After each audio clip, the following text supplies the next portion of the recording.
Selamat datang di Baja Journey. Oke, bersama saya Volan Humonggio. Kali ini saya akan mendapatkan kesempatan untuk interview salah satu orang yang sangat fenomenal sekali sampai sekarang. Wah, kita akan ngebahas tentang MMA lebih dalam lagi, teknik-teknik yang sangat mematikan, khususnya dalam arena pertarungan bebas. Tapi sebelum itu, saya berada di daerah Pink Beach. Oke, untuk itu langsung saja kita ketemu salah satu narasumber kita yang sangat gokil sekali.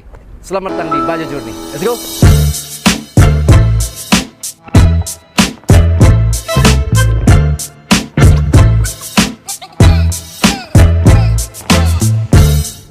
Tada!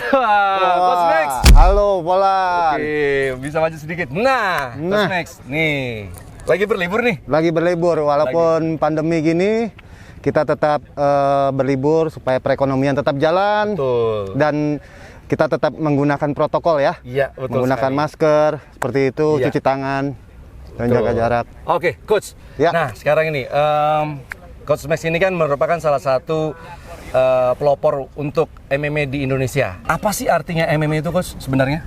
MMA ini awalnya memang adalah sebuah event Iya. yang berkembang akhirnya menjadi suatu, kedepannya akan menjadi suatu cabang bela diri. Kedepannya akan menjadi satu cabang bela diri. Iya, iya. Padahal sebelumnya bukan bela diri. Sebenarnya Oke. suatu event. Suatu event. Di mana satu event yang mempertemukan semua Ya. bela diri untuk diadu, dicari siapa yang paling hebat dulu awalnya tahun 93 ya. Iya, iya, iya. Di Ultimate Fighting Championship. Iya, iya. Nah, kemudian akhirnya berkembang menjadi suatu budaya dan tradisi. Mereka melakukan cross training. Jadi mereka semua open minded, terbuka pikiran. Iya. Ya, seorang stand up fighter mempelajari ground fighting. Iya. Begitu juga seorang ground fighter mempelajari stand up fighting.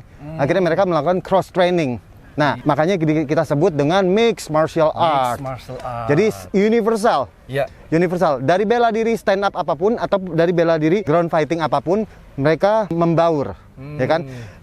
Mencari teknik-teknik yang efektif, efisien, praktis. Iya. Seperti itu.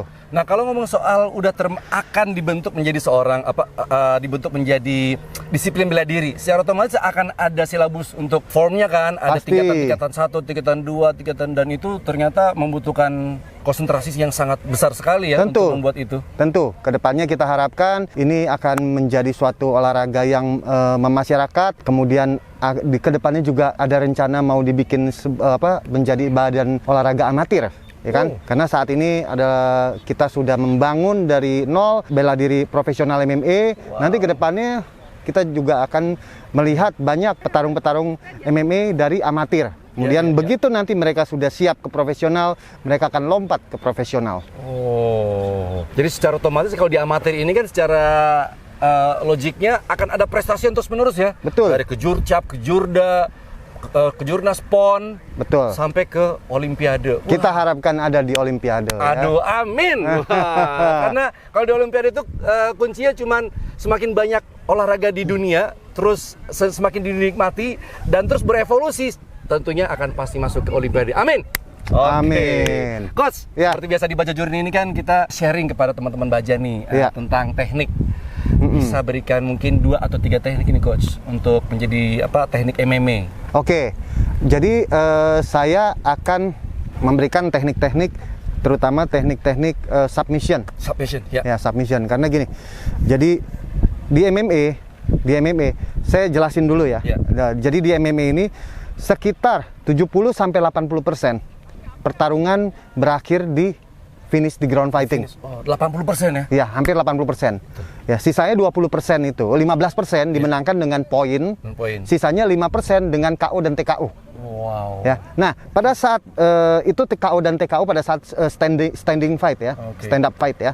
Nah, yang 80% itu finishing rate-nya itu berada pada posisi ground fighting. Ground fighting. Nah, kira-kira dari 80% itu ya, sekitar 40% didominasi dengan teknik ground and pound ya. Dan sisanya 40% lagi didominasi dengan berbagai macam teknik cekikan dan kuncian. Oke, submission itu ya. Ya, nah kita tahu, jadi 80% ini adalah suatu angka yang sangat besar sekali, persentase yang besar sekali. Jadi akan sangat efisien dan efektif jika para petarung-petarung ini mempelajari juga ya, tidak hanya stand up fighting, mempelajari ground fighting terutama di positioningnya. Oke. Jadi mempelajari positioning ya pada saat di bawah, cara membanting dan cara menjaga posisi yang baik. Ya, kemudian melakukan ground and pound ataupun finishing. Sehingga mereka sudah memegang kunci 80% dari kemenangan. Nah, itulah. Jadi di MMA ini tidak boleh ada namanya kefanatikan. Nggak bisa. Tidak bisa. Nggak bisa. Jika Anda fanatik, oke, Anda akan menang hanya sekali-sekali pada saat ketemu yang bukan lawannya. yang bukan yang selevel. Oke, ataupun yang levelnya di bawah dia. Iya. Tapi begitu Anda mau menapaki rank champion, Anda mesti sangat lengkap dan bermental baja. Betul. Jadi Anda mesti memiliki pribadi baja. Betul. Ya, dan bermental baja dan tentunya memiliki skill teknik yang dilatih secara smart dan keras. Ya, kan Bro Volan pernah di garis bawah yang smart dan keras. Iya. Bisa dijelasin kenapa harus smart? Kenapa harus smart? Gini, kalau kita hanya berlatih keras saja, ya hanya berlatih keras saja, itu bukan jelek ya. Iya. Berlatih keras saja, dia itu masih timpang karena tidak memiliki teknik yang baik. Karena kita tahu di MMA teknik itu memiliki prioritas kepentingan paling tinggi. Ya. Nah, untuk prioritasnya tuh apa aja sih sebenarnya coach Oke. menjadi seorang MMA? Jadi gini, semua prioritas di sini poin-poin adalah penting. Bukan saya bilang salah satu tidak penting, tapi semuanya penting. Hanya saja saya memprioritaskan. Iya. Ya, yang pertama adalah teknik. Teknik, Ya, kemudian kedua adalah strength. strength, Kemudian di situ ada stamina atau endurance ya. Oke, ya. Kemudian ada speed. speed, Nah, terakhir di sini ada power, eksplosif. power. Oh. Jadi seperti ini. Bisa dikatakan bahwa teknik ini yang paling penting untuk dipelajari karena pertama, karena saya taruh di posisi paling pertama atau paling atas, ya kan? Kita tahu banyak sekali pernah dulu seperti Royce Gracie mengalahkan lawan yang jauh lebih besar dengan tekniknya. Padahal dari segi strength-nya, ya, dari segi powernya kalah. Tapi dia memiliki teknik yang tinggi. Oke. Ya. Dan ingat, bukan berarti Royce Gracie nggak punya strength, nggak punya, cuman kalah dengan lawan. Tapi dia bisa memenangkan dengan teknik itu. Jadi itu IQ ya, fight IQ, betul. EQ mesti punya, ya kan, SQ, semua mentalnya. Betul. Jadi semua aspek itu mesti dimiliki, seperti itu. Nanti kita mau kita bahas tentang breakdown tentang apa itu teknik ini dan ini. Boleh ya? Mungkin untuk kalau secara teknik mungkin di part kedua kali ya. Di part kedua, oke. Nah, yang kedua tadi strength. Ya. Strength itu berarti endurance juga ya? Ya. Di situ, stamina. Jadi gini, kalau strength ini saya bisa katakan adalah kalau bahasa Indonesia ini saya anggap itu tenaga dalam. Oh, tenaga dalam. Saya mau analoginya seperti ini. Kalau Volan bertarung dengan anak bayi, bukan bayi lah, anak kecil. Dia memiliki speed lebih cepat dari Volan. Bisa aja. Ya, dia speednya lebih cepat, ya. Tapi strength-nya kalah jauh, ya kan? Kenapa bisa strength kalah jauh? Karena Volan sudah melakukan gerakan dari kecil sampai besar. Gerakan yang diulang-ulang terus dari kecil hingga besar atau dilatih berbulan-bulan, bertahun-tahun, itu menyatu ke badan kita, ya, ke muscle memory kita menjadi strength atau bisa dibilang bahasa Indonesianya tenaga dalam. Tenaga dalam yang natural. Yang dilatih dari fisik, dari pernafasan, itu semua disatukan dengan menjadi habit. Sehingga Volan tahu kalau petinju melakukan pukulan sehari ratusan ribu, puluhan ribu, ya kan? Bayangkan kalau dia memukul lawannya, dia sudah berlatih berbulan-bulan, dia memukul lawannya. Nah, itu walaupun dia pukul pelan saja, tapi rasanya bobotnya sudah sangat besar sekali. Nah, itu terbentuk dari habit. Itulah yang saya sebut strength. Anak kecil sama dengan orang dewasa, tentunya sehebat apapun speed dia. Tapi kalau kita bertarung dengan anak kecil yang masih 10 tahun, gitu ya? Tentunya nggak akan menang karena faktor strength. Katakan kita nggak usah pakai teknik, sama-sama strength aja ya. Dia mau speed seperti apa, tapi kalau kita pakai strength, udah. Nah, itulah pentingnya strength. Jadi ini yang sangat banyak petarung yang sangat tidak suka dengan melatih strength. Kenapa? Karena boring ya, karena diulang-ulang terus berhari-hari, berbulan-bulan, bertahun-tahun dengan teknik yang sama.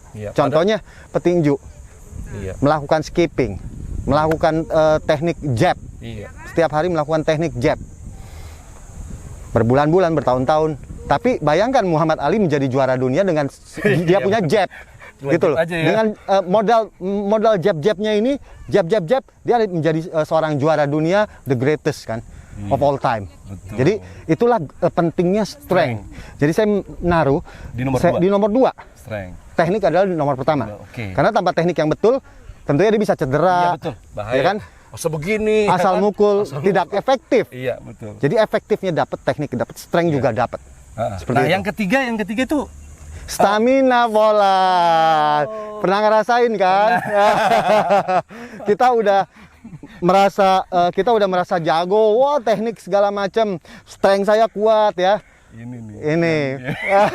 Yang orang Indonesia hampir bukan cuma bela diri, tapi banyak banget jenis olahraga yang terlalu menyepelekan stamina. Stamina ini Bener. ya kan tentunya kekuatan dari paru-paru, dari jantung ya, dari kekuatan otot fisik semuanya.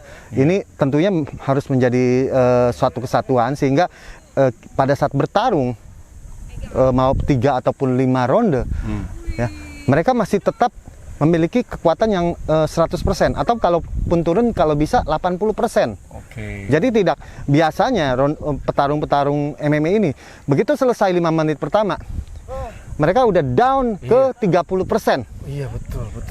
Staminanya langsung habis. Iya. Nah, yang saya harapkan ronde 1 selesai dia hanya turun 90-80% pada saat dia 1 menit melakukan istirahat dan menarik napas kembali. Recovery cepet banget Iya, ya. 3 sampai 5 kali tarikan nafas. Saya berharap dia naik lagi 5% atau 10%. Sehingga begitu dia istirahat 1 menit, dia balik lagi, dia tarik nafas, dia atur nafas, dia sudah langsung kembali fit. Jadi saya harapkan ya grafiknya seperti ini. Iya. Begitu dia tarik nafas naik lagi. Naik lagi. Nah, Stabil terus jadi ya. stabil. Jadi jangan seperti terjun payung. Terjun payung. Hop. Shot. Langsung ronde kedua. Langsung ronde udah kedua. begini-begini. Jalannya Katoy. berat. Jalan berat ngelihat musuh dia goyang, ya kan? Belum kena pukul ya. Iya, tangan pukulannya jadi slow motion. Ya, jadi slow motion seperti itu. Iya, betul. Nah, itu stamina. Penting sekali. Penting sekali. Yang keempat, Nah, yang keempat ini saya bisa katakan speed, kecepatan. Karena penting sekali kecepatan itu ya menjadi faktor penunjang. Iya. Ya, faktor penunjang. Kenapa saya nggak taruh di pertama? Iya. Volan bisa aja speednya kencang sekali nendang, tapi tendangnya salah. Oh iya. Bisa kan? Logik. Bisa aja. Tapi nggak kena-kena. Nggak kena. Aduh. Ya gitu karena kan. nggak ngerti teknik. Nah, Cuma tahu teknik. speednya Ya, doang. karena teknik itu ada ritme. Yes. Ritme itu kapan menendang, kapan memukul, timing, ritme itu jauh lebih prioritas. Tapi bukan berarti speed tidak penting. Nah, teman baja, ini harus dipahami banget ya. Teknik Iya. itu ternyata bukan cuman tadi kayak Coach Max bilang adalah teknik itu merupakan salah satu intellectual quality kita sebagai petarung tuh harus benar-benar paham betul. Betul. Nah, di situ pun kalau ngomongin soal teknik, pukulan, speed, di situ kalau di teknik itu ada namanya jarak. Nah, jarak Iya. itu seorang fighter tuh wajib banget menguasai jarak. Fighting distance ya. Fighting di teknik itu semua di teknik ya. Iya, Teknik. fight distance, ritmenya, Waduh, dan ritme. tekniknya itu sendiri. Cara memukulnya, Yes. cara membanting, cara mencekik, mengunci, menjaga posisi yang baik di MMA. Nah, itu dia. Kayaknya banyak banget yang harus dibikin. Seperti kita akan masuk ke part kedua. Ini part pertama dulu soal tentang knowledge tentang dulu. informasi dari MMA. Jadi nggak sembarangan. Karena ada standing, ada throwing, dan ada ground. Betul. Itu kenceng, keren banget. Itu yang keempat ada speed. Yang kelima, Yang kelima, saya taruh yang ini, kelima ini power. power. Explosive power. Eksplosif. Kenapa saya taruh justru yang paling terakhir? Coach, kok ditaruh yang paling terakhir emang nggak penting? Enggak, bukan nggak penting. Oke. Semua fighter MMA wajib melatih 5 ini. Hanya saja urutan prioritas kepentingannya, Iya. ya saya urutkan seperti tadi. Oke. Ya kan? Jadi tetap kalian harus melatih power eksplosif 100%, bukan karena posisinya prioritasnya iya Saya itu pernah dia. ngalamin itu. Ini Polan juga sudah pernah mengalami, ya kan? 5 faktor ini, 5 poin ini saya masukkan dalam program latihan pada saat Polan bertarung di MMA. Seperti itu, ya kan? Jadi power latihan Iya, betul. ya. Jadi power eksplosif itu semua fighter mesti punya. Yes, Ya kan? yes. Mesti punya. Jadi pada saat kita mukulnya sangat meledak power, Iya. ya kan? Nah, kenapa saya taruh 5? Ya kembali lagi ya, teknik tetap lebih penting. Power sekuat apapun, sekeras apapun eksplosifnya, kalau tidak kena, karena yang dilawan ini adalah benda hidup, bukan benda mati yang kita pukul, bukan dia tidak bergerak. Ataupun, tabung gas ataupun apa gitu ya. Apapun itu, yang penting ini benda hidup. Ini benda hidup, bisa berpikir, bisa bergerak, lagi. bisa membalas. Bisa membalas. Ya kan? Kalau benda mati, dipukul dia diam aja. Iya. Ya kan? Nah, disitulah power itu ya menjadi tidak terlalu efisien dibandingkan teknik pada saat melawan benda hidup. Ya. Tidak terlalu efisien. Ya. Kalau umpamanya hanya melakukan serangan tersebut ya. Menjadi tidak efektif kalau hanya melawan benda, tidak efektif kalau dia melawan benda hidup ya. Iya, betul. Tapi kalau dia benda mati ya kita pukul ya nggak bergerak. Yaudah. Tapi begitu benda hidup kita pakai power dia bergerak. Jadi tidak terlalu efektif. Betul. Makanya teknik itu yang lebih penting. Iya. Nah power ya, bayangkan teknik digabungkan dengan strength. Dengan stamina, dengan speed, dengan power. Waduh, Allah alam deh. Ya itu. Saya nyerah deh. Ya, 5 hal itu menjadi suatu kekuatan. Kekuatan. Jadi menjadi suatu kekuatan. Nah, tiap pelatih, tiap fight camp memiliki metode masing-masing. Silakan. Dia mau taruh prioritas. Oh, saya memiliki. Oh, Coach Max 5 poin ini saya juga ada. Cuman saya taruh prioritasnya strength-nya di paling pertama. Silakan. Oh, iya. Tapi saya mempunyai cara berpikir sendiri. Betul. Dari pengalaman saya bertanding, dari pengalaman saya melatih, ya kan. Hal ini menjadi satu penilaian saya mana yang prioritas, mana yang di bawah. Seperti itu. Tapi ingat, semuanya harus dijalankan 100%. Betul. Tapi mana yang didahulukan? Jadi pada saat berlatih, yang saya dahulukan adalah teknik dan strength dulu. Build tekniknya, build strength-nya. Oke, coba lakukan push up. Bagaimana push up? Ini tekniknya begini. Oke, lakukan 10 kali. Itu pembentukan strength. Betul. Dibanding kita melakukan hal-hal lain yang kurang efektif dan efisien. Contohnya mereka nggak tahu teknik. Oke, kamu push up. Bagaimana? Pokoknya pakai power. Bingung ya. Orang push up apaan? Push up apa? Iya, betul. Ya. Terus teknik. Bagaimana? Kok main pakai power aja? Yang ada cedera. Iya. Itu membahayakan, Volan. Betul sekali. Bagaimana teman-teman dan member-member dan lain-lain mau latihan? Pertanggungjawabannya nggak ada seorang coach ya? Iya, tidak ada. Teman baja berarti di sini mendapatkan edukasi lagi. Jadi apalagi untuk yang level-level masih menengah, tiba-tiba dipilih menjadi seorang asisten pelatih dan pelatih sama pelatihnya. Kalian sudah mendapatkan bekal-bekal bagaimana cara menjadi seorang pelatih yang baik dan benar, khususnya untuk membuat petarung ini nantinya akan menjadi seorang champion. Sayang sekali kalau umpamanya diedukasikan dengan hal yang berbeda, jadi mereka hanya menjadi seorang petarung aja. Iya. Untuk menjadi champion susah banget. Iya. Makanya harus butuh namanya knowledge, harus butuh apa, dengar kata coach ya kan. Kalau nggak kenal bandel-bandel dikit, oke lah. Seperti saya mukul diginin. Cuman segini nih mukulnya. Jadi curhat saya. Oke, coach. Untuk mempersingkat waktu nih coach. Tadi kan saya pingin sekitar ada 3 atau 5 teknik. Sekarang cuma 1 teknik aja nih coach. Maaf ya. Iya. Ini coach, biasanya yang sering terjadi di dalam MMA. Yang sering terjadi dalam MMA, tadi kan ngomongin sekitar 80% akan terjadi di bawah. Iya. Apa sih yang biasanya orang teknik itu bisa KO dalam ground fighting ataupun tap di dalam MMA itu coach? Bisa. Jadi satu teknik ya. Jadi kalau satu teknik saja, kalau untuk paling awal kita mulai dari awal ya. Mulai dari awal. Pada saat kita fight, tentunya kita mesti melatih fight distance ya. Fight distance ya di sini. Fight distance itu tandanya kalau di sini udah range-nya udah masuk ya kan. Saya masih di luar di sini. Nah, tentunya banyak orang yang mau melakukan bantingan terlebih dahulu. Ya kan? Pada saat kita ngomong mau langsung ke submission dan ground fighting di sini ya. Ya kan? Pada saat dia posisinya begini, pada saat dia posisi seperti ini ya, ini kan posisi balance yang sangat baik ya. Pada saat ini, Volan bisa melakukan tendangan, pukulan, low kick, ya kan? Pukulan, ya. Tapi kalau jikalau ya, saya membuat Volan unbalance seperti ini ya. Misalkan, lihat, saya step ke sini, ya, terus saya pukul, Volan mundur. mundur. Ya, Volan akan segera step ke belakang. Begini, iya. Ya, seperti itu ya. Begitu dari sini, ya. Saya ke sini, ya. Saya ke samping, saya mau mukul.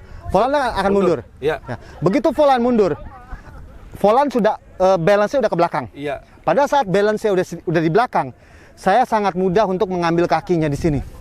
Oke. Ya. Ya, seperti itu. Jadi ini satu konsep cara berpikir yang sangat penting, karena biasanya pada saat mereka begini, ya, mereka tidak melakukan fake punch dulu. Mereka langsung turun ke sini. Oh iya, bahaya ini ya. Ya, dan tangan terbuka. Oke. Tapi ini masih lebih betul. Banyak yang begini, Volan. Oh. Ya, tentunya nyeruduk aja. Ya, tentunya lutut Ini akan menyentuh muka langsung. Ya.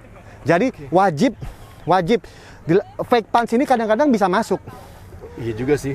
Ya. Ya kan? Jadi Bener-bener. pada Apalagi saat speed ya, pakai speed ya. ya, pada saat di sini ya, saya akan melakukan fake punch ya. Tapi bisa juga ini bukan fake punch ya. Jadi saya pukul di sini, Volan mundur kan di sini kan. Nah, lihat, tangan saya ada di sini. Karena saya tetap menjaga supaya lututnya tidak menghantam sini. Oke. Nah, pada saat di sini, lihat, badan saya ini masih tegak dan tidak membungkuk seperti ini. Betul. Punggung saya nggak boleh menghadap ke langit. Oke. Karena pada saat punggung menghadap langit, perut saya terbuka untuk serangan perut, Iya. kepala apalagi. Oke. Saya melakukan drop. Ya, jadi pada saat saya pukul di sini, Volan mundur, tangan saya tetap di sini. Ya, tetap di atas ya. Ya, tetap di atas. Saya akan drop. Terus saya akan menjatuhkan lutut saya ke situ. Oh, masuk. Alright. Oke. Alright. Nah, mungkin dari angle di sini Oke. Yes. kita bisa lihat pada saat saya memukul, Volan akan mundur seperti ini. Ya. Kemudian saya akan langsung menjatuhkan badan tanpa membungkuk. Ya, saya tidak boleh mata melihat bawah. Saya tetap pandangan saya, visual saya ke depan, bola mata saya ke atas.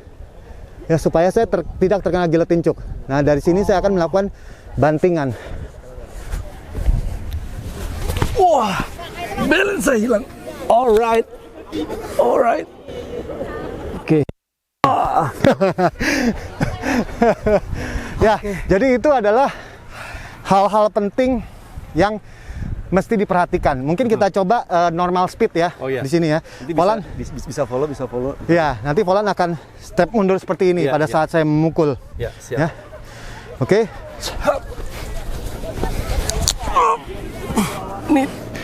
Dan bahu saya akan menyerang, memukul ya, liver dari lawan saya. Jadi pada saat terjatuh, dia akan terkena seperti liver shot, body shot. Seperti terkena uppercut. Bahkan tidak jarang yang mengalami cedera. Oke, jadi kira-kira itu tips ya. Tips. Sangat Simpel sekali ya. Iya. Sangat simpel. Ya, itu praktis, efektif, efisien. Betul, karena logiknya gini, orang saat khususnya orang-orang striking ya, striking saat dipukul, saat di shoot itu kebanyakan reaksinya adalah kaget. Nah, Saat kaget mereka bingung nih caranya bagaimana untuk mengatasi saat posisi dalam di atas. Dan tadi pun bahunya Coach Max udah masuk. Ini namanya apa tadi kalau ulu hati, ya, body shot. Body shot. Atau pada saat saya melakukannya dengan bahu kiri ya seperti lever shot jadinya. Lever shot di sini karena bahu saya akan menyerang lever dan rusuk gantung di sini. Ya. Itu benar-benar kayak nuk Ya, gitu tidak jarang yang mengalami cedera seperti dislokasi. Karena ini juga menjadi senjata pada saat saya mengangkat, saya menjatuhkan badan saya dan badan dia dengan gravitasi dan dengan teknik dan power eksplosif. Boom. Nah, itu akan menjadi suatu serangan yang sangat mematikan. Khususnya liver dan nafas ya pastinya ya. Nah, tidak jarang pada saat terkena teknik bantingan seperti ini, lawannya langsung KO. Karena dia cedera. Iya, seperti itu. Oke. Itu dia satu teknik, padahal untuk MMA ini banyak banget tekniknya. Saya baru mempelajari berapa teknik aja, itu harus berulang-ulang. Kalau nggak diulang-ulang, aduh sayang sekali. Iya, betul. Gini Coach, terima kasih banyak Coach untuk waktunya. Terima kasih. Untuk penutup teman-teman Baja ini sepertinya ada juga yang ingin ikut MMA khususnya di One Pride. Nah, cara mendaftarnya untuk ikut MMA One Pride bagaimana? Apakah cuma langsung daftar aja atau udah ngeliatin ngirim foto aja dan langsung keterima aja atau bagaimana? Oke, biasanya kita melakukan 1 tahun 1 kali ataupun 2 kali ya dengan audisi langsung. Audisi, Bebas biaya pendaftaran. Oke. Dan itu biasa kita umumkan di media sosial kita, di TV ya. Tapi di saat pandemi ini kita juga membuka audisi online. Wow, nice. Ya, jadi buat mereka yang tidak bisa datang atau dalam kondisi pandemi ini yang tidak memungkinkan orang berkumpul, mereka bisa melakukan audisi online ya. Dan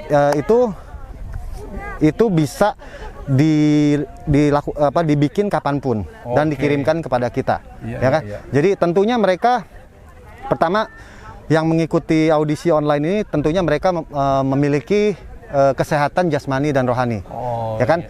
Kedua, mereka minimal menguasai 1 cabang bela diri, ya. Minimal 1 cabang ya. Minimal 1 cabang bela diri. Lebih bagus lagi kalau memiliki prestasi di salah satu cabang bela diri. Oke. Ya.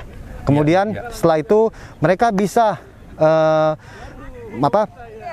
mereka bisa melakukan sparring partner berdua dan di video, dibikin di video, ya.